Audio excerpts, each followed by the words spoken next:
तो चलिए कंटिन्यू करते हैं डेफिनेट इंटीग्रेशन के एडवांस लेवल के क्वेश्चंस। तो ये क्वेश्चन आप रीड करिए। ये आपको इंटीग्रेशन दिया है। इस इंटीग्रेशन की वैल्यू आएगी वो g x upon sine x की power 7 plus this C is your integration constant. फिर आपको फंक्शन जी एक्स निकालना होगा। फिर उस फंक्शन को एक बार डिफरेंशिएट करना होगा तो आपका जी डैश आएगा। तो जी डैश में आपको एक्स की जगह 0 पुट करनी होगी तो आपका जी डैश ऑफ 0 आ जाएगा। फिर उसके बाद आपको जी एक्स को 2 बार डिफरेंशिएट करना होगा तो आपका जी डबल डैश ऑफ एक्स आ जाएगा और एक्स की वैल्यू आप पाई बाय 4 पुट करोगे। फिर जी डैश ऑफ 0 को ऐड करोगे और g double dash of pi by 4 को ऐड करोगे तो आपको उसकी वैल्यू बतानी है। I hope you are getting what the question is asking. Okay, तो क्वेश्चन ने हमसे इसका आंसर पूछा है तो चलिए पहले इसको तो इंटीग्रेट तो करना पड़ेगा। तो हमने इस फंक्शन को मैंने इस क्वेश्चन को यहाँ कॉपी डाउन कर लिया है। ठीक है, मैं इस पूरे मैंने जो देखिए मैंने एक सर्कल कर रखा है। इस पूरे को मैं आई माने ले रहा हूँ। इस पूरे को मैं आई माने ले रहा हूँ और ये जो आपको डिनोमिनेटर दिख रहा है, आपको डिनोमिनेटर क्या है? साइन एक्स के power 7 dot cos square x, cos square x, ये आपके डिनोमिनेटर में दिया हुआ है। अब आप क्या करेंगे? अब आप इसको न्यूमरेटर में इसको 1 बाय 1 भेजेंगे तो आपके दो फ्रैक्शन में स्प्लिट हो जाएगा। ये देखिए यही दो फ्रैक्शन आपको दिखेंगे। पहला क्या फ्रैक्शन होगा? जब ये जो पूरा डिनोमिनेटर है ये आपका 1 के नीचे ही आएगा तो आपका ये पहला टर्म बन जाएगा। दूसरा टर्म क्या होगा? जब आपका ये पूरा डिनोमिनेटर -7 कॉस स्क्वायर एक्स के नीचे जाएगा तो ये दूसरा आपका फ्रैक्शन बन जाएगा। ठीक है, अब जो हमारा पहला वाला जो फ्रैक्शन है उसका जो इंटीग्रेशन है, जो हमारा पहला टर्म है उसका जो इंटीग्रेशन हम लोग उसको I1 माने ले रहे हैं और दूसरे वाला जो टर्म है उसका इंटीग्रेशन हम लोग I2 माने ले रहे हैं। और क्या हमें I1 प्लस I2 I ही तो दे देगा? I1 प्लस I2 जो होगा वो हमारा I के ही तो बराबर होगा। ठीक है, ये ध्यान रखिएगा मैंने I2 को क्या माना है। मैंने I2 को जो माना है वो -7 के साथ माना है, समझ रहे? तो I2 हमारा -7 integration of cos square x upon sine x की power 7 multiply by cos square x dx को मैंने पूरे को I2 माना है। I hope you are getting my point. मैंने -7 को भी लिया है I2 में। अब हम I2 को थोड़ा और सिंप्लीफाई करते हैं। तो जब हम I2 को थोड़ा और सिंप्लीफाई करते हैं हम लोग अब ये देखेंगे cos स्क्वायर एक्स और cos square x will be cancel out. cos square x and cos square x will be cancel out. Then next हम लोग 7 को आपका ऊपर क्या बचेगा? आपका ऊपर हम लोग माइनस के साइन को अंदर भेज दें तो आपका क्या I2 यही तो बचेगा? बोलिए। I2 आपका 7 integration -1 upon sine x to the power 7 dx आपका बचेगा I2। ठीक है सर, समझिए। अब I2 इतना ही सिंपली में हो सकता है, इसके आगे अभी मत जाइएगा। ठीक है सर, समझ गए। I1 के लिए क्या करेंगे? अब हम लोग I1 पे आते हैं। तो I1 के लिए आपने क्या करा? आपका जो साइन एक्स की पावर 7 है मल्टीप्लाई में कॉस स्क्वायर एक्स है, इसको आपने न्यूमरेटर में भेज दिया। तो जैसे ही आप साइन एक्स की पावर 7 को न्यूमरेटर में भेजेंगे तो क्या ये कॉसेक एक्स की पावर 7 बन जाएगा? और जैसे ही आप कॉस स्क्वायर एक्स को न्यूमरेटर में भेजोगे तो क्या ये सेक स्क्वायर एक्स बन जाएगा और dx हो जाएगा। पहले से ही था, वो इंटीग्रेशन करना है इसका आपको। अच्छा, और आपको ये दो फंक्शन दिए और दोनों फंक्शन मल्टीप्लाई में, तो एक स्टैंडर्ड थॉट ये आता है कि भैया बाय पार्ट्स लगाना है, बाय पार्ट्स लगाना है। ठीक है, अब बात ये आती है कि सर बाय पार्ट्स लगाना है तो बाय पार्ट्स का एक हम लोग फर्स्ट और सेकंड फंक्शन मानते हैं। तो बाय पार्ट्स का पहले मैं एक फार्मूला का और भी बाय पार्ट्स का भी फार्मूला उसका ब्रीफिंग कर देता हूँ आप लोगों को। तो जिस बाय पार्ट्स का फार्मूला है वो हमारा होता है integration of first function multiply by second function into dx, ऐसा आपको दिया होगा। तो इसको हम लोग कैसे ले सकते हैं, इसका इंटीग्रेशन वो देखते हैं। तो फर्स्ट फंक्शन को आपको एज इट इज रखना है, इनटू मतलब मल्टीप्लाई में आपको इंटीग्रेशन ऑफ सेकंड फंक्शन कर देना है। I will you are getting my point. Minus minus integration of integration रहेगा, और ब्रैकेट के अंदर आपके रहेगा differentiation of first function multiply by integration of second function. फिर इस ब्रैकेट के अंदर जो आपका आ जाएगा एक फंक्शन, उसका आपको फिर से इंटीग्रेशन करना होगा। तो ये बाहर एक और इंटीग्रेशन लगा हुआ है ये, तो आपको फिर से उसका इंटीग्रेशन करना होगा। पहले इस ब्रैकेट के अंदर आप सॉल्व करोगे, तो जो ब्रैकेट के अंदर से कोई फंक्शन आएगा उसको आप फिर इंटीग्रेट करोगे, ठीक है। और ब्रैकेट के अंदर क्या सॉल्व करना है, differentiation of first function multiply by integration of second function. I hope you are getting my point. तो ये होता है बाय पार्ट्स। अब हम लोग उसको इस क्वेश्चन पे लगाते हैं। अब हम लोग बाय पार्ट्स को उस क्वेश्चन पे लगाते हैं, ठीक है सर। तो इसमें दिक्कत ये आएगी कि आप देखिए, आपने आइलेट पढ़ा होगा, उसमें हमें पता चल जाता है, एक ऑर्डर पता चल जाता है कि फर्स्ट फंक्शन और सेकंड फंक्शन किसको मानना है। पर वो तब होता है जब हमारे फंक्शंस डिफरेंट हो। पर यहाँ तो हमारे दोनों ही सेम फंक्शन है, हमारे दोनों ही ट्रिगोनोमेट्रिक फंक्शन है, तो इसमें क्या ऑर्डर रहेगा। तो जब भी आप ऐसी जगह फंस जाओ, तो आप ये ध्यान रखेगा कि आइलेट को भी क्यों बनाया गया। आइलेट को भी ये एक की फॉर्मेट दिया गया कि पहले उसको इंटीग्रेट करना चाहिए, बाद में इसको सेकंड फंक्शन। तो वो ये बताया गया क्योंकि हम लोग फर्स्ट फंक्शन, जो हमारा फर्स्ट फंक्शन होता है, हम लोग उसी को मानते हैं जिसका हमें डिफरेंशिएशन करना आसान होता है, और सेकंड फंक्शन हम उसे मानते हैं जिसका इंटीग्रेशन करना आसान होता है। तो मैंने इस I1 में जो है तो सेक्स स्क्वायर एक्स को सेकंड फंक्शन इसलिए माना है क्योंकि मेरे लिए इसका इंटीग्रेशन करना आसान है, क्योंकि आपको मालूम है सेक्स स्क्वायर एक्स का इंटीग्रेशन ये होता है वो tan x होता है। पर cos x की पावर 7 का मुझे इंटीग्रेशन करना इतना आसान नहीं है, क्या होता मुझे फिर से बाई पार्ट्स लगाना पड़ जाए, तो वो मेरे लिए इतना आसान नहीं, पर इसका डिफ्रेंशिएशन करना मेरे लिए आसान है। कॉसेक एक्स की पावर 7 का मेरे लिए डिफ्रेंशिएशन करना आसान है, और सेक्स स्क्वायर एक्स का मेरे लिए इंटीग्रेशन करना आसान है। तो मैं उस हिसाब से अपना फर्स्ट और सेकंड फंक्शन मानूंगा। तो इसीलिए मैंने फर्स्ट फंक्शन मान लिया अपना कॉसेक एक्स की पावर 7, और सेकंड फंक्शन मान लिया मैंने सेक स्क्वायर एक्स को, और फिर मैं इसको इंटीग्रेट करता हूँ। तो देखिए, फिर मैंने कुछ नहीं, इसमें लगा दिया बाय, अगले स्टेप में बाय पार्ट्स का फॉर्मूला। क्या बाय पार्ट्स का फॉर्मूला, फर्स्ट फंक्शन को एज इट इज रखा, ठीक है, into integration of second function minus minus ये माइनस इंटीग्रेशन, पर इंटीग्रेशन तो बाल बाल पहले तो हमें ब्रैकेट के अंदर का फंक्शन निकालना है कि किसका इंटीग्रेशन करना है। तो वो ब्रैकेट का जो अंदर का फंक्शन होगा वो आप निकालोगे, डी मतलब differentiation of first function multiply by integration of second function. तो आप इस ब्रैकेट को फिर जब सॉल्व करोगे तो आपको कोई फंक्शन मिलेगा, और फिर इसको भी आपको एक बार और इंटीग्रेट करना पड़ेगा।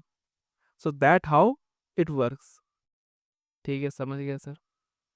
तो आप आगे बढ़िए, सेक्स स्क्वायर एक्स का जो इंटीग्रेशन होता है वो होता है आपका tan x, तो वही मैंने यहाँ लिख दिया, और ये पर एज इट इज कॉपी हो जाएगा नीचे।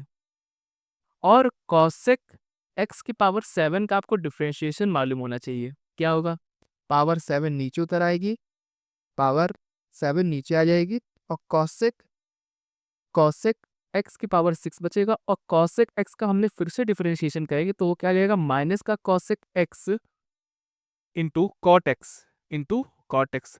तो इसका जो डिफरेंशिएशन है ये पूरा ये आएगा, आप लोग उसको वेरीफाई कर सकते हो, इनको डिफरेंशिएशन आता है, इसका डिफरेंशिएशन जो है कॉसेक एक्स की पावर 7 का वो ये आएगा, ठीक है। फिर से हमारा इंटीग्रेशन बस क्या है, सेक्स स्क्वायर एक्स, तो फिर से इसका इंटीग्रेशन क्या हो जाएगा tan x। पर अब हमारे ब्रैकेट के अंदर का ये एक फंक्शन आ गया, तो अब इसको हमें फिर से इंटीग्रेट करना होगा, ये होता है बाय पार्ट्स, समझिए आप, ठीक है सर, समझ गए। और ये ध्यान रखिएगा कि इसमें आपने पहले वाले को इंटीग्रेट कराया, तो इससे आपका क्या आएगा, इससे आपका एक इंटीग्रेशन कांस्टेंट आ जाएगा, इंटीग्रेशन कांस्टेंट आ जाएगा। ठीक है, तो अब नेक्स्ट स्टेप देखते हैं। तो अब हमने नेक्स्ट स्टेप देखते तो ये जो आप लोग देख रहे हो ये tan x है, ब्रैकेट में आपको ये मिलेगा जैसे आप इसको सॉल्व करोगे। ठीक है, तो ये ब्रैकेट मिला तो tan x जो होता है, tan x और cot x तो कैंसिल आउट हो जाएंगे। वो क्यों हो जाएंगे कैंसिल आउट? वो इसलिए हो जाएंगे क्योंकि tan x को आप लिख सकते हो 1/cot x, 1/cot x, और यहाँ भी cot x, तो cot x और cot x will be cancelled out. Okay, ठीक है सर।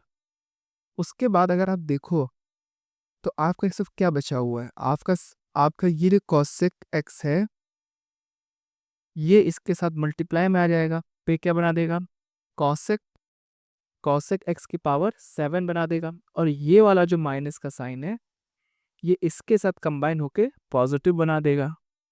ठीक है, और 7 तो आपका था ही, प्लस ये इंटीग्रेशन कांस्टेंट। अब कुल बच्चे पूछेंगे सर इंटीग्रेशन कांस्टेंट कहाँ से आ गया? देखो इंटीग्रेशन कांस्टेंट आ गया जो आपने पहला वाला टर्म को इंटीग्रेट किया जो कि ये था, इसको इंटीग्रेट करने से आपका इंटीग्रेशन कांस्टेंट आ गया। पर कुछ लोग कहेंगे सर वो तो पूरा इंटीग्रेट करने पे आता है। देखिए पूरा इंटीग्रेट करने पे आप समझी नहीं, जब आप इस टर्म को इंटीग्रेट करोगे तो एक C1 आ जाता है, फिर आप तो दूसरे टर्म को इंटीग्रेट करोगे तो दूसरा इंटीग्रेशन कांस्टेंट C2 आ जाता है, और ये C1 और C2 की जरूरत है तो आप अकेले लिख देते हो कि आप इन दोनों को इनके ऐड करके इन दोनों को रिप्लेस कर देते हैं कांस्टेंट C से। ठीक है, तो आगे देखते हैं। I hope this point is clear to you. ठीक है, तो ये वाला माइनस इस माइनस के साथ जाके पॉजिटिव बना लेगा। ठीक है सर, समझ गया। अब आपका जो फाइनल बचेगा वो बचेगा इंटीग्रेशन ऑफ cosec x की पावर 7। और मैंने आपको क्या बताया कि एक इंटीग्रेशन करने से एक इंटीग्रेशन कांस्टेंट आता है, फिर आप दूसरे इंटीग्रेशन करोगे तो दूसरे इंटीग्रेशन कांस्टेंट आता है, तो आखिर में हमारे सारे इंटीग्रेशन हो जाते हैं। मान लीजिए आपके n इंटीग्रेशन कांस्टेंट आ गए तो हम लोग उसको भैया एक ही से रिप्लेस कर दे जो कि c आ जाता है। भैया ये तो कांस्टेंट है ना, इससे हमारा बिस विल ये आंसर इफेक्ट नहीं कर रहा है आपका, ये कांस्टेंट है। तो ऐसे ही जितने इंटीग्रेट करते रहिए आखिरी में हम मिले थे कि भैया ये सब सी ही हो गया। पर अगर आपने ए स्टेप पे रोक दिया तो भी एक इंटीग्रेशन कांस्टेंट आ जाता है। वो किसका इंटीग्रेशन कांस्टेंट है? उसका है। भले अभी आपका ये इंटीग्रेट ना हुआ हो तो आप सोच रहे हो कि सर तो कहाँ से इंटीग्रेशन कांस्टेंट, अरे तो ये वाला तो टर्म इंटीग्रेट हुआ है तो इसका इंटीग्रेशन कांस्टेंट आ गया, समझिए आप। ठीक है सर, अब आगे बढ़ते हैं। और जब ये इंटीग्रेट हो जाएगा तो भी आप यहाँ सी रख देना, तो भी यहाँ सी रख देना, भैया वो तो कांस्टेंट है। मान लीजिए ये ऊपर वाला इंटीग्रेट करा तो उससे इंटीग्रेशन कांस्टेंट C1 आ गया, इधर वाला इंटीग्रेट करा तो इससे इंटीग्रेशन कांस्टेंट C2 आ गए। अब C1 C2 हमको क्या बताओ, तो कांस्टेंट है ना, तो आखिरी में ऐड करके आप C1 और C2 को आप लिख देना, C3 लिख दो, C लिख दो, K लिख दो। ठीक है, वो तो कांस्टेंट है। तो ये ना बताना चाह रहा हूँ कि ए भी इंटीग्रेट करते हो तो भी आपका इंटीग्रेशन कांस्टेंट आ जाता है, और वो इंटीग्रेशन कांस्टेंट से इतना कोई फर्क नहीं पड़ता। वो आखिरी सारे इंटीग्रेशन जितने भी आप इंटीग्रेट करते हैं तो तब उन सबके इंटीग्रेशन कांस्टेंट जुड़ के एक ही इंटीग्रेशन कांस्टेंट बता देता है। वो इतना इस पे मतलब ज़्यादा इस पे ध्यान मत दीजिए। ठीक है, जो आपको क्वेश्चन है उस पर आइए। तो वो हो गया। अब आपने क्या करा, cosec x की पावर तो 7 है, इसको आप फिर से डिनोमिनेटर में भेज दोगे। तो डिनोमिनेटर में भेजोगे तो क्या आपको tan x अपन साइन x की पावर 7 नहीं मिल जाएगा? जैसे ही आप cosec x की पावर 7 को डिनोमिनेटर में भेजोगे तो क्या बन जाएगा, साइन x की पावर 7, जो कि आप देख सकते हो। और फिर से आपने क्या करा, cosec x की पावर 7 को आपने फिर से डिनोमिनेटर में भेज दिया है, तो क्या बन जाएगा, साइन x की पावर 7 dx। भैया मैं इसको डिनोमिनेटर में ही तो भेज रहा हूँ।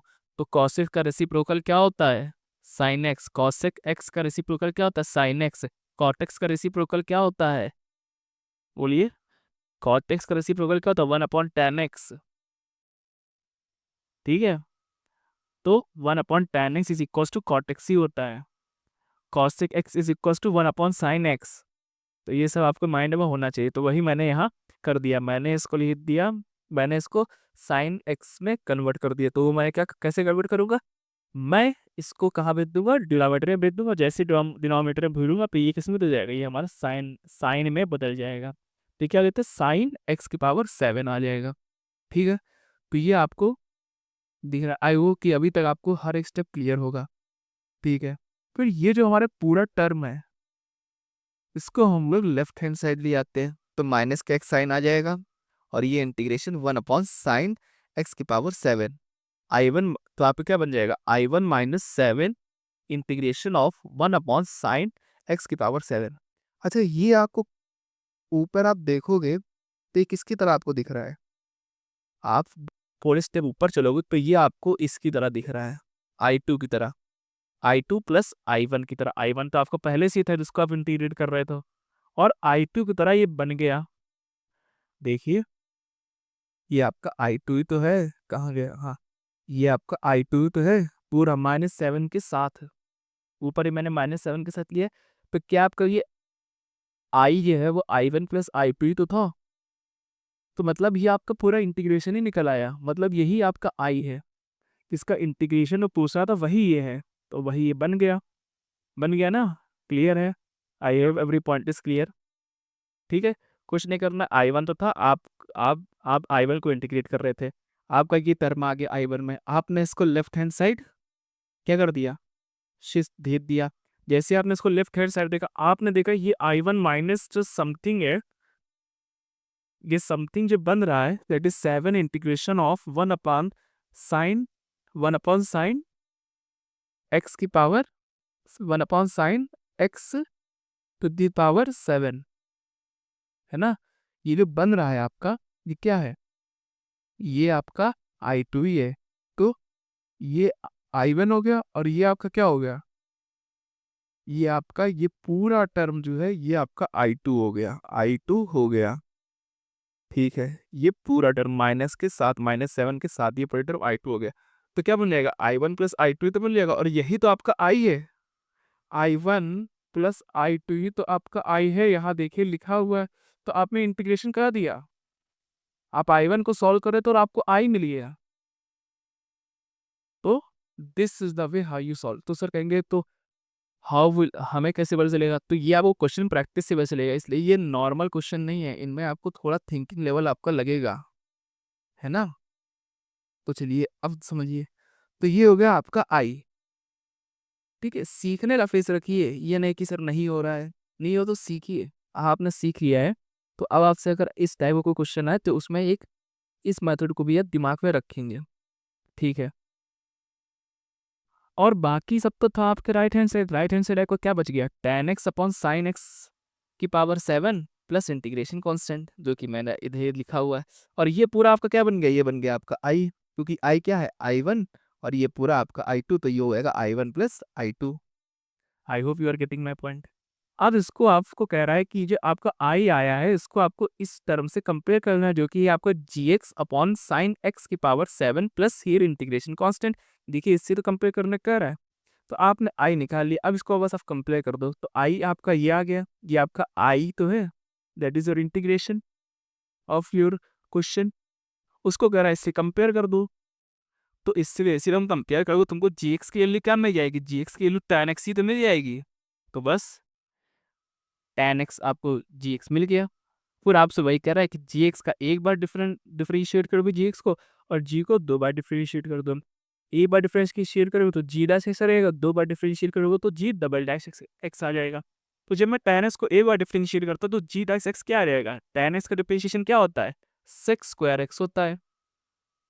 और फिर इसका आपको डबल डिफरेंशिएशन करोगे तो मतलब sec स्क्वायर x को डिफरेंशिएट करोगे तो पूछ sec x हो जाएगा, पूछ sec x हो जाएगा।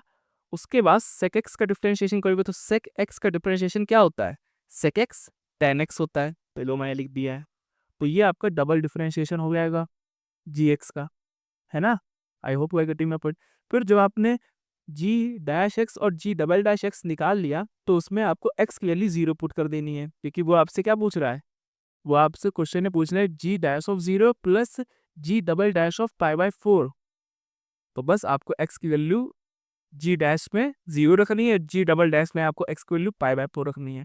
तो जैसे ही आप x की वैल्यू g डैश में 0 रखते हो तो सेक स्क्वायर एक्स मतलब यहाँ आप एक्स की जगह आप 0 रखोगे तो sec of 0 is 1 only, sec 0 is 1 only, so यहाँ 1 आ जाएगा। और 1 इंटू 1 क्योंकि सेक स्क्वायर एक्स है तो 2 बार आएगा तो 1 इंटू 1 1 ही हो जाएगा।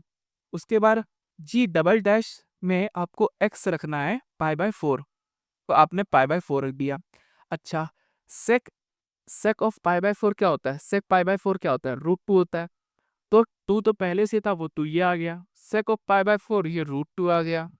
सेक ऑफ पाई बाय 4 से √2 आ गया। और tan ऑफ पाई बाय 4 ये आपका 1 आ गया। फिर इन सबको आप मल्टीप्लाई कर दो तो g double dash of x when x is pi by 4 this comes out to be 4, this comes out to be 4। तो जी डैश एक्स जब एक्स आपको 0 है वो मिल गया, और जी डबल डैश एक्स जब आपका एक्स पाई बाय 4 है वो मिल गया। अब इन दोनों को आपको ऐड कर देना है, तो इन दोनों की वैल्यू आपको मान लेना है।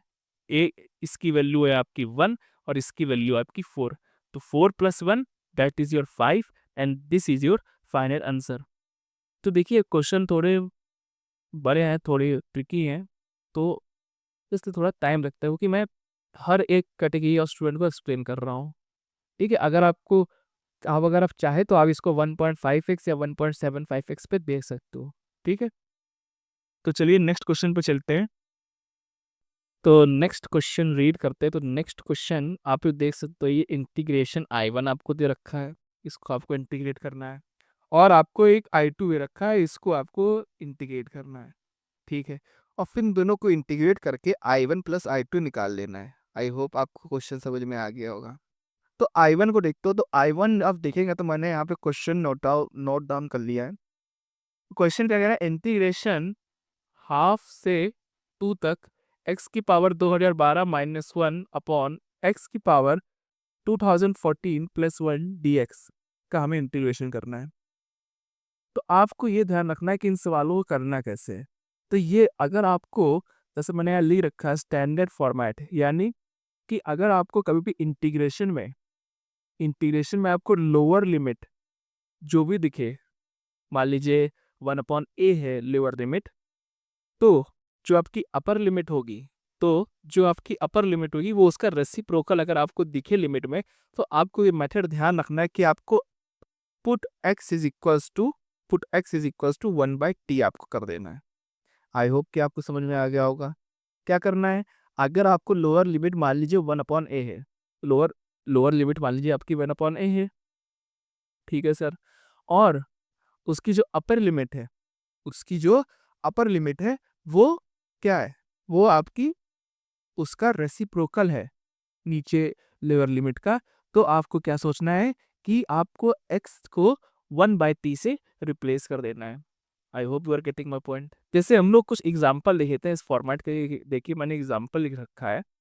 तो अगर आपका इंटीग्रेशन 0 से इन्फिनिटी तक है, तो उसमें भी आप x is equal to 1/t को पुट कर सकते हैं। क्योंकि अगर आप 0 को रेसिप्रोकल करोगे तो 0 का रेसिप्रोकल किसी भी नंबर के साथ करोगे तो मतलब कि 0 डिनोमिनेटर में चला जाएगा, और जैसे ही 0 डिनोमिनेटर में चला जाएगा वो आपका अपर लिमिट क्या बना देगा? इन्फिनिटी वैल्यू, और इन्फिनिटी आपको अपर लिमिट दिख भी रही है। तो अगर इंटीग्रेशन आपका 0 से इन्फिनिटी तक का है तो आपके माइंड में ये आइडिया क्लिक होना चाहिए कि मैं x को 1/t पुट करूं। आई hope this point is clear. ठीक है, अब दूसरा एग्जाम्पल जो है वो है 1/π। 1/π का लोअर लिमिट है 1/π, तो इसका रेसिप्रोकल अगर अपर लिमिट में पाई बन रहा है तो आप फिर से इसी स्टैंडर्ड फॉर्म का इस्तेमाल कर सकते हो। इसका स्टैंडर्ड मेथड क्या है? इसका स्टैंडर्ड मेथड ये है कि आपको x is equal to 1/t put करना है।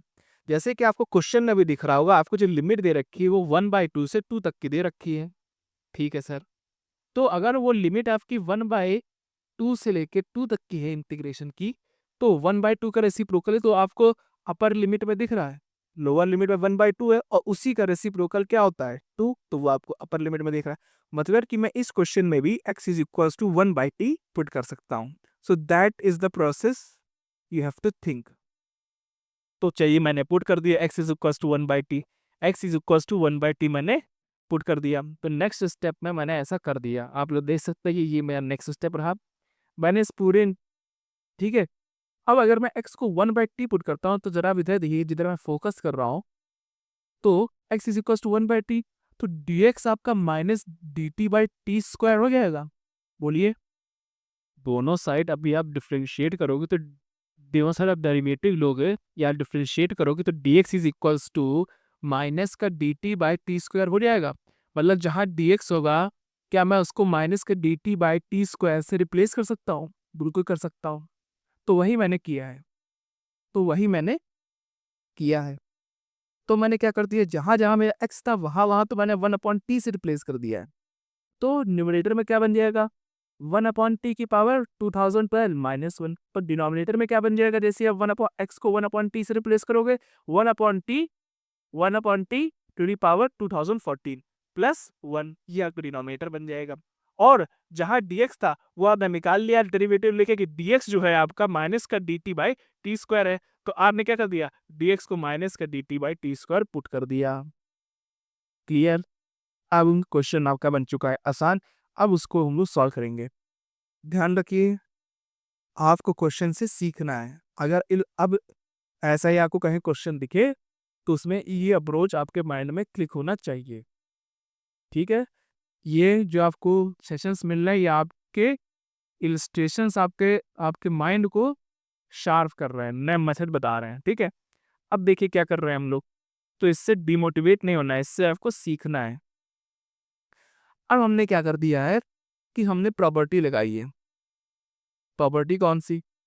तो आपने जैसे आपने पढ़ा हुआ लिमिट की इंटरचेंजिंग वाली प्रॉपर्टी। लिमिट की इंटरचेंजिंग वाली प्रॉपर्टी मतलब सर, तो लिमिट की इंटरचेंजिंग वाली प्रॉपर्टी यानी ये कि आपने अपर लिमिट को लोअर लिमिट कर दिया और लोअर लिमिट को अपर लिमिट कर दिया। तो उसमें क्या होता है, तो जैसे कि आप देख सकते हैं हमने लिया है इंटीग्रेशन ऑफ fx dx, और इंटीग्रेशन की लिमिट कहाँ से कहाँ तक है, a टू b तक की आपकी इंटीग्रेशन लिमिट है। तो मैं अगर इंटीग्रेशन को b टू a करूंगा, तो मैंने लिमिट को देखिए इंटरचेंज कर दिया है, मैंने b टू a इंटीग्रेशन कर दिया है। देखिए b टू a तो मैंने इंटीग्रेशन कर दिया, तो लिमिट आपकी क्या हुआ है, यहाँ पे आपका अपर लिमिट आपका लोअर लिमिट बन गया है और लोअर लिमिट आपका अपर लिमिट बन गया।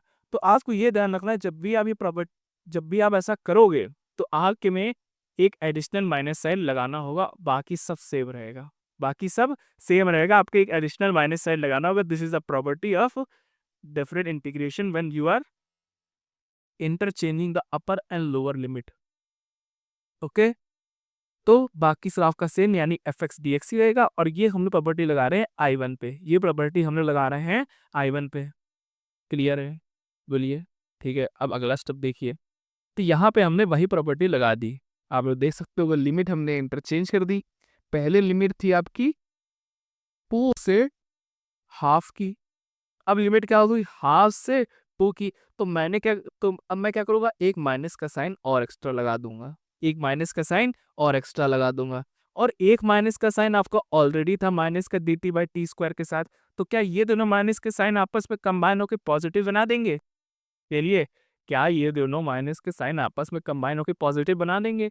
बना देंगे ना? तो ओके, तो अब हमारा ये वाला माइनस और ये वाला माइनस अगले स्टेप में हमने इसको गायब कर दिया है। अगले स्टेप में, ये हमारा अगला स्टेप है, इसमें हमने इसको गायब कर दिया है। I hope this point is clear.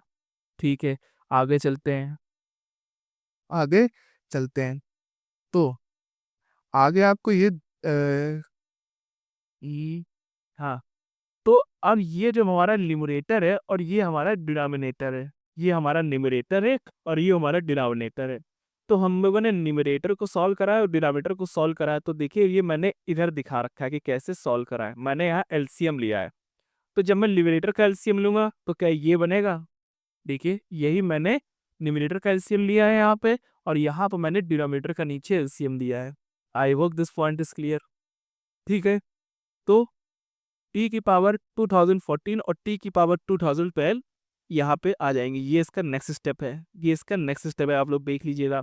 ठीक है, कोई इसे मैं सिर्फ एलसीएम लिया, इसका कोई इतना डिफिकल्ट स्टेप नहीं है। बोलिए, न्यूमरेटर का एलसीएम ले लिया और डिनोमिनेटर का एलसीएम ले लिया, तो ये तो आपका ये कुछ ऐसे दिखने लगेगा, मतलब कैसे दिखने लगेगा, -1 minus t to the power 2012 upon t to the power 2012 upon t plus 2000 t plus t to the power 2014 upon t to the power 2014 आपको दिखने लगेगा। फिर आप क्या करोगे, टी टू द पावर 2014 को ऊपर भेज दोगे और टी की पावर 2012 तो नीचे ही रहेगी, तो यही मैंने यहाँ लिख दिया है। बेसिक इन मैंने एलसीएम लिया और डिवाइड किया है बस, ठीक है। तो यहाँ मैंने एलसीएम ले लिया और फिर मैंने यहाँ पे जो भी नीचे बन रहा है उसको मैंने यहाँ पे डिवाइड किया है। ठीक है सर, समझ गए। अब तो यही मैं क्या मैं यही चीज़, ये जो मेरी मैंने सिंप्लीफाई करके रख निकाला है, क्या मैं इसी चीज़ को यहाँ रख सकता हूँ? तो मैंने इसी चीज़ को यहाँ पुट कर दिया है। मैंने जितना भी अपने न्यूमरेटर और डिनोमिनेटर में एलसीएम लिया उसको मैंने सिंप्लीफाई करके ये आया और वही चीज़ मैंने यहाँ पे पुट कर दी है, जैसे कि आप लोग देख सकते हो। मैंने यहाँ पे पुट कर दी है, जैसे कि आप लोग देख सकते हो। ठीक है, ठीक है सर, पुट कर दिए।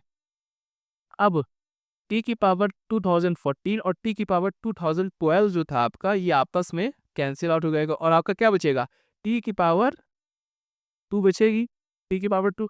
अब पहले से आपके यहाँ पे टी की पावर 2 थी, कि भाई यहाँ कॉपी हो चुकी है नीचे, तो वो टी की पावर 2 और जो यहाँ पे टी की पावर 2 बची है, क्या वो कैंसिल आउट हो जाएगी? बोलिए।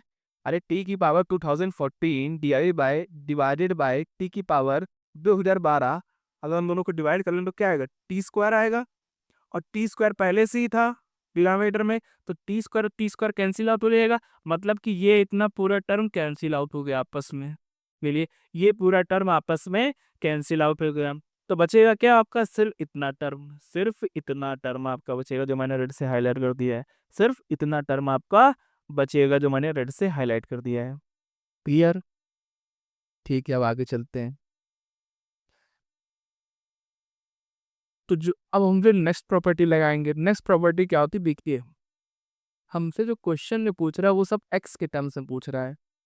तो अगर आप किसी भी वेरिएबल को किसी दूसरे वेरिएबल से ही बदलोगे तो आपके फंक्शन, मतलब आपका इंटीग्रेशन में कोई चेंज नहीं आएगा, मतलब आपका वो इंटीग्रेशन वैसा ही रहेगा। जैसे कि आप लोग देख सकते हो कि मैं ए टू बी इंटीग्रेट कर रहा हूँ और मेरा एक फंक्शन है एफ एक्स डी एक्स, ठीक है। तो अगर मैं एफ एक्स ए से बी इंटीग्रेट करता हूँ, मैं एफ एक्स की जगह एफ टी ले लेता हूँ कोई वेरिएबल, तो वो भी हमारा सेम ही आंसर देगा। मतलब कि वेरिएबल चेंज करने से आंसर नहीं बदलता है, वेरिएबल चेंज करने से आंसर डेफिनेट इंटीग्रेशन का नहीं बदलता है। I hope this point is clear. तो वही मैंने प्रॉपर्टी यहाँ लगाई है। आप ये सब प्रॉपर्टी एक बार रिवाइज कर लीजिएगा, मैंने यहाँ पे बता भी रखा है कि कब कौन से स्टेप में कौन सी प्रॉपर्टी लगेगी। अगर आपको डेफिनेट इंटीग्रेशन की प्रॉपर्टी नहीं आती है तो आप एक बार उनको देख सकते हो, ठीक है। तो ऐसा हमने इसलिए किया है क्योंकि अगर आप देखोगे तो हमें हमें जितना भी दिया है वो सब एक्स में दिया है, वो सब एक्स में दिया है, ठीक है, इसलिए हमने ऐसा कर दिया। कोई प्रॉब्लम नहीं है, ठीक है। तो इसको हम लोग सेकेंड इक्वेशन मान लेते हैं कि हम लोग आई वन ही तो अभी तक सॉल्व कर रहे थे, ऊपर से हम लोग आई वन ही तो सॉल्व कर रहे थे। ये हमारा आई वन था, ये हम लोग सॉल्व करते करते यहाँ तक पहुंच गए और हमारा आई वन ये आ गया जब हमने टी को एक्स से रिप्लेस कर दिया। हमारा जो टी था उसको हमने एक्स से रिप्लेस कर दिया और ये वाली प्रॉपर्टी लगा दी, ये वाली प्रॉपर्टी लगा दी, जो मैंने आपको बताया कि वेरिएबल चेंज करने से आंसर चेंज नहीं होता है डेफिनेट इंटीग्रेशन में। ठीक है सर। अब ये तो हमारी इक्वेशन 2 निकल के आ गई। ये इक्वेशन 2 भी आपको आई1 दे रही है और एक ऊपर इक्वेशन 1 है, एओ के ऊपर इक्वेशन 1 है। इसको मैंने इक्वेशन 1 माना है, इसको मैंने इक्वेशन 1 माना है और ये भी आपको आई दे रही है। तो मैं अगर इन दोनों इक्वेशनों को ऐड करूंगा, अगर मैं इन दोनों इक्वेशनों को ऐड करूंगा, इक्वेशन 1 और इक्वेशन 2 को आप जैसे ही ऐड करोगे तो आपको क्या मिलेगा, ये आपकी इक्वेशन नंबर 2, ये भी आपको आई1 दे रही है, और ये आपकी इक्वेशन नंबर 1, ये भी आपको आई1 दे रही है। तो इक्वेशन नंबर 1 और इक्वेशन नंबर 2 आपको दोनों आई1 दे रही है। तो आप इन दोनों इक्वेशनों को ऐड कर दीजिए, तो आपका क्या बन जाएगा, आपका लेफ्ट हैंड साइड 2i1 बन जाएगा। क्या बन जाएगा? 2i1, 2i1, 2i1।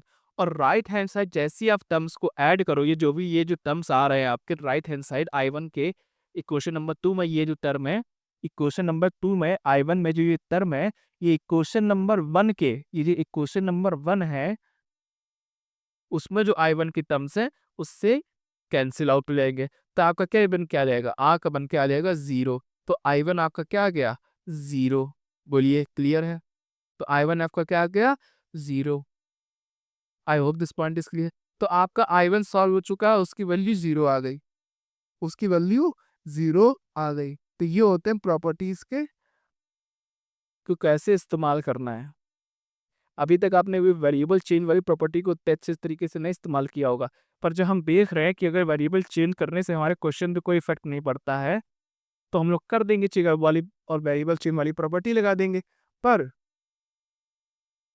वो हमें क्यों कैसे पता चला? कि हमें ऐसे पता चला क्योंकि हमको आई निकालना है, तो ऊपर वाली इक्वेशन में भी सिर्फ एक्स में ही चल रहा है, तो अगर हम लोग बदल देंगे तो ये भी हमारा जो इक्वेशन है इक्वेशन नंबर 2, वो भी हमारी इसमें उसमें भी हमारा जो i1 है किसमें आ जाएगा? ये भी एक्स में आ जाएगा। तो i1 आपका सॉल्व हो गया।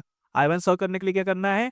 इक्वेशन नंबर 1 आपकी ये रही, इक्वेशन नंबर 1 और इक्वेशन नंबर 2 को ऐड कर देना है। तो आपका राइट हैंड साइड 2i1 बन जाएगा, और जितनी भी लेफ्ट हैंड साइड के टर्म है, चाहे वो इक्वेशन 2 में i1 के हो, चाहे वो इक्वेशन नंबर 1 में i1 के, जितने भी राइट हैंड साइड वाले टर्म्स है वो आपस में कैंसिल आउट हो जाएंगे और राइट हैंड साइड में आपको 0 दे देंगे। तो 2i1 इज इक्वल टू 0, यानी i1 इज इक्वल टू 0। तो चलिए अब i2 के बारे में समझते हैं कि i2 क्या कह रहा है।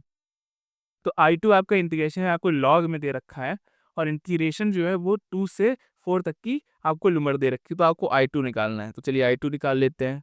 तो चलिए i2 निकाल, तो देखिए यहाँ पे मैंने i2 का एक्सप्रेशन लिख रखा है, ठीक है। अच्छा, लॉग में आप लोगों ने एक प्रॉपर्टी पढ़ी होगी, बेस चेंज प्रॉपर्टी, बोलिए पढ़ी है? तो अगर नहीं पढ़ी है तो उसको उसका आप कमेंट कर सकते हो, तो मैं उस पर एक वीडियो बना दूंगा। पर जिसको बेस चेंज आता है वही हम इस क्वेश्चन को आगे देखिएगा, क्योंकि बेस चेंज वही प्रॉपर्टी लॉग में आनी जरूरी है, वही इस क्वेश्चन में उसका यूज है। तो बेस चेंज वाली प्रॉपर्टी हम लोगों ने नेक्स्ट स्टेप में लगाई है। तो क्या बन गया? ln2 अपॉन ln x पहला टर्म बन गया, और दूसरा टर्म बन गया हमारा ln2 upon ln x multiply by ln2, और ये ln2 अपॉन ln x का होल स्क्वायर है। बोलिए, यहाँ पे हम लोगों ने क्या लगाया है? Base change property of log, base change concept, base change not property, that is a base change concept of log हम लोगों ने इस स्टेप में लगाया है। तो ये मत सोचिए कि कहाँ से आ गया बेस चेंज वाला कॉन्सेप्ट, रखिए वो अलग कॉन्सेप्ट पे, इसके लिए एक अलग वीडियो लग जाएगी, तो इसलिए मैं नहीं बता रहा हूँ, समझ रहे हो, है ना। तो यहाँ पे हम लोगों ने बेस चेंज लगा दिया। अब आपका क्वेश्चन हो गया है आसान, पूछे कैसे? ln2 और आपका ln2 स्क्वायर है न्यूमरेटर में, तो ln स्क्वायर की 1 power will be cancel out with ln2, तो आपका क्या बचेगा? ln2 बचेगा, ठीक है। और बाकी इधर वाला जो टर्म है वो तो एज इट इज कॉपीड हो गया है। ऊपर आपका ln2 बचा, और नीचे क्या है? ln x का होल स्क्वायर, ठीक है, और इसका हमें इंटीग्रेशन करना है, ठीक है। तो यहाँ पे कौन सा कॉन्सेप्ट लग रहा है? बेस चेन वाला कॉन्सेप्ट लग गया, और हम लोगों ने ln2 को कॉमन ले लिया, ठीक है। ln2 को हम लोग कॉमन ले लिया, ये लिमिट एज इट इज ही है, दैट इज फ्रॉम 4 to 2। अच्छा, एक बात और, 1 पॉइंट इज मोर, हाँ, जैसे कि आप लोगों ने देखा होगा, जो हम लोगों ने i1 निकाला था, i1 जो हम लोग यहाँ कर रहे थे, वो मैं एक चीज बताना भूल गया, कि जब आप इस स्टेप में आए, जब आपने x को 1/t से रिप्लेस कराए, तो आप ये भी ध्यान रखिएगा कि आपकी अपर और लोअर लिमिट भी चेंज होगी। कैसे चेंज होंगी? देखिए, अब आपका सिर्फ फंक्शन है वो 1/t के टर्म्स में आ चुका है, तो अब आपकी नई अपर लिमिट और लोअर लिमिट आपको इंटीग्रेशन के लिए बनानी होगी। तो वो आप कैसे बनाएंगे? आपको जो आपकी x की अपर लिमिट है वो आपको यहाँ पुट करने से आपका x is equal to 1/t है। तो क्या करना है, अगर अगर आपका x जो है, अगर अब आपको t की अपर लिमिट फाइंड करनी है तो x की ही अपर लिमिट रखिए, जो कि क्या है 2 इज इक्वल टू 1/t। तो t क्या आ जाएगा आपका, वो आ जाएगा 1/2। मतलब कि क्या हो गया, t आपका 1/2 आ गया। मतलब कि क्या, कि t की अपर लिमिट जो आपने 1/t से जब आप x को रिप्लेस करोगे तो उस इंटीग्रेशन की जो लिमिट होगी, जो अपर लिमिट होगी, वो 1/2 होगी। ऐसी लोअर लिमिट, अब लोअर लिमिट निकालने के लिए क्या करना है, x आपका 1/t है, ठीक है, और लोअर लिमिट आपकी क्या है 1/2। तो वो आपने x को 1/2 लिख दिया, is equals to 1/t, 1/t। तो t आपका क्या देगा 2। तो आपने x की क्या रखा, आपने x की लोअर लिमिट रखी है, तो आपको t की भी लोअर लिमिट मिलेगी, जो कि क्या है 2। तो यहाँ आपने 2 रख दिया और यहाँ आपने 1/2 रख दिया। तो इसलिए जब हम लोग या इस स्टेप में गए तो हमारी लिमिट्स भी बदली हैं। तो वो बात भी आप लोग ध्यान रखिएगा, ठीक है। I hope this concept is clear. आपको लिमिट भी बदलनी है जब आप क्या करोगे, जब आप x को 1/t से रिप्लेस करोगे, ठीक है। ऐसा हर क्वेश्चन में ध्यान रखेगा कि जब आप नए वेरिएबल में कुछ लाते हो तो उसमें नए लिमिट्स भी लगती हैं इंटीग्रेशन की, ठीक है सर। तो I1 आपका 0 निकल के आ गया। फिर I2 पे थे हम, वो तो I2 में आपने ln2 को निकाल लिया कॉमन, ln2 को आपने निकाल लिया कॉमन, ठीक है। ठीक है सर, समझ गए। अब ध्यान दीजिएगा, हम लोग यहाँ इसके आगे आप स्टेप्स में नहीं बढ़ सकते हो, क्या ही अब उसके आगे स्टिक करोगे। तो यहाँ पे एक आइडिया क्लिक होता है, जो कि आपको ध्यान रखना है कि अगर आपको ऐसे टर्म दिखे ब्रैकेट के अंदर, है ना, अगर आपको ऐसा टर्म दिखे ब्रैकेट के अंदर, तो आपको ln x को t मान लेना है। आपको ln x को t मान लेना है, तो आपके ब्रैकेट के अंदर का जो इंटीग्रेशन है, ब्रैकेट सॉरी, जो आपका इंटीग्रेशन है वो सॉल्व हो जाएगा। तो मैंने ln x को यहाँ पे t पुट कर दिया, और फिर मैंने ln x को लॉग को मैंने किस में कन्वर्ट कर दिया, एक्सपोनेंट में। तो क्या मैं जब इसको एक्सपोनेंट में कन्वर्ट करूंगा तो e की power t is equal to x हो जाएगा। ये ln जो है ये आपका ये आपका नेचुरल लॉग है, और नेचुरल लॉग का बेस e होता है। तो इसलिए जैसे ही आप ln x is equal to t को एक्सपोनेंट में कन्वर्ट करोगे तो e की पावर t आपका x आ जाएगा, और फिर आप दोनों साइड डेरिवेटिव करोगे तो dx is equals to e की पावर t dt बन जाएगा। मतलब जहां जहां आपका dx होगा वहां आप e की पावर t dt रह सकते हो, जब आप ln x को t से रिप्लेस करोगे। तो वही मैंने करा, जहां जहां मेरा ln x था वहां वहां मैंने 2 पुट कर दिया। बोलो, कर दिया।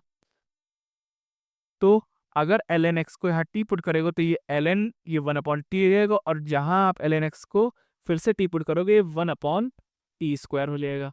बोलिए क्लियर।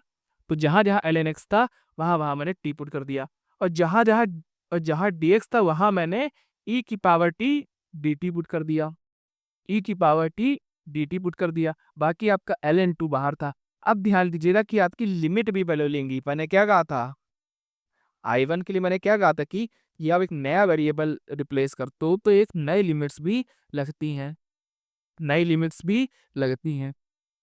तो अपर लिमिट निकालने का क्या तरीका है, अगर आपको जब आपने ln x को जब आपने ln x को t से रिप्लेस करा तो इस फंक्शन की आपको, इस इंटीग्रेशन की आपको अपर लिमिट निकालनी है। तो कुछ नहीं, अपर लिमिट निकालने के लिए जब आपका x में था इंटीग्रेशन, x टर्म में था इंटीग्रेशन, तो उसकी अपर लिमिट क्या थी 4 थी।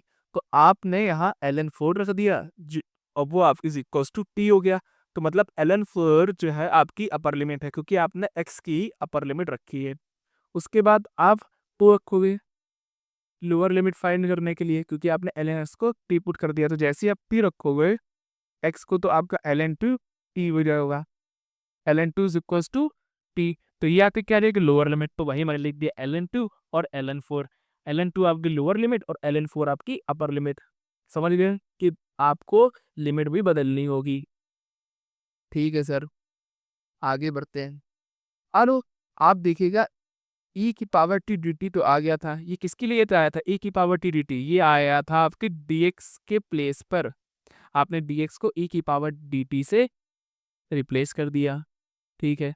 अच्छा, अब ये जो पूरा टर्म आपको दिख रहा है ये एक स्टैंडर्ड इंटीग्रेशन है, this is a standard integration, और इसका रिजल्ट हर किसी को याद होना चाहिए। दैट इज, अगर आपको इंटीग्रेशन इंटीग्रेशन ई की पावर एक्स ब्रैकेट में f x plus f dash x दिखे, d x is equals to क्या होता है आपका ई की power x f x plus c, मतलब कि ई की पावर एक्स बाहर हो और ब्रैकेट के अंदर आपका एक फंक्शन दिया हो और उसी के साथ उसका डेरिवेटिव दिया हो, समझे। यानी अगर कोई फंक्शन है ब्रैकेट, ई की पावर तो होनी चाहिए ई की पावर एक्स, और ब्रैकेट के अंदर अब देखिए एक्स कोई वेरिएबल हो सकता है, ऐसे जरूरी नहीं कि एक्स ही हो, टी हो सकता है, ई की पावर टी हो सकता है, ई की पावर यू हो सकता है, तो उससे मत कंफ्यूज जाइएगा।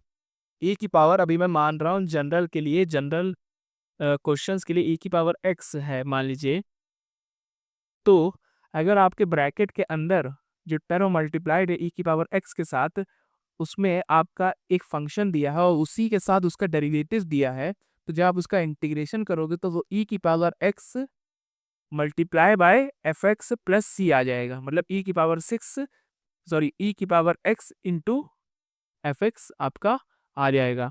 आई hope this point is clear.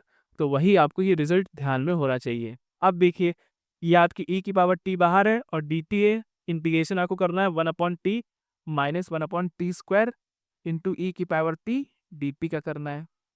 तो देखिए क्या ये यही सेम फॉर्मेट थे जो मैंने नीचे लिखा है, बोलिए।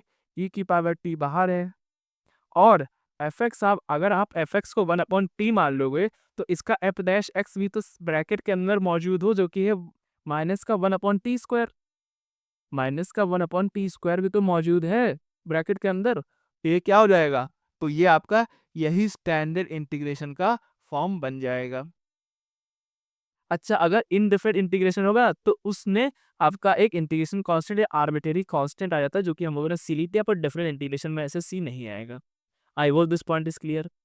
तो हम लोगों ने ln2 तो आपका था ही, तो वो हम लोगों ने यहाँ रख दिया, और इस पूरे का जो इंटीग्रेशन है, तो हम लोगों ने e की power t into f x आपका क्या है 1/t रख दिया, और लिमिट आपको कहाँ से कहाँ तक लगानी है, ln2 से ln4 तक, ठीक है। I hope you have got this point. फिर आपको क्या कर देना, ln2 को मैंने बाहर निकाल लिया और upper limit minus lower limit कर देना है, upper limit minus lower limit. इसमें फिर से आपको लॉग की प्रॉपर्टीज लगेंगी, वो कौन सी लॉग की प्रॉपर्टीज लगेंगी, a log to the base a b.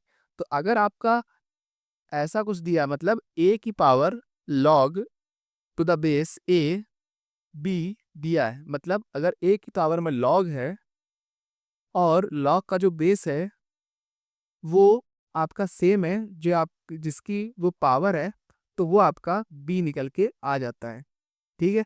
तो वो प्रॉपर्टीज इसमें लगेंगी, जिसको लॉग आता होगा उसके लिए सवाल आसान रहेगा, जिसको नहीं आता वो एक बार लॉग की प्रॉपर्टीज को देख ले, ठीक है, और उनके स्टैंडर्ड रिजल्ट्स को देख ले लॉग के कि क्या क्या करना होता है। तो वही हमने कर दिया, हमने ln2 upon ln2 multiply by 4/ln4 minus 2/ln2, ये 2/ln2 हमारी लोअर लिमिट है, 4/ln4 हमारी अपर लिमिट है। तो उसी को हम लोगों ने क्या किया है, आगे सिंप्लीफाई करा है। तो जो आपका I2 होगा, आप ln4 को क्या लिख सकते हो, आप ln4 को 2 to to to the power ln2 to the power 2 लिख सकते हो, और ये आपका 2 आगे चला जाएगा तो क्या आप 2 ln2 लिख सकते हो ln4 को, तो वही मैंने यहाँ लिख दिया है, वही मैंने यहाँ डिनोमिनेटर में लिख दिया है, वही मैंने यहाँ डिनोमिनेटर में लिख दिया है। अब इसको आप कैंसिल आउट कर देना, 2 1 जा 2 एंड 2 2 जा 4, ठीक है। और आपका 2 ln2 पर पहले से था, वो आपका एज इट ही रहेगा और कॉपी डाउन हो जाएगा नीचे, ठीक है। और फिर आप देखोगे तो क्या बन जाएगा, 2 ln2 माइनस 2 ln2, तो 2 ln2 माइनस 2 ln2 आपका 0 हो जाएगा, और आपका क्या बच जाएगा, आपका I2 0 हो जाएगा। तो I1 प्लस I2 दोनों 0 हो गए। आई hope you have got this point, okay.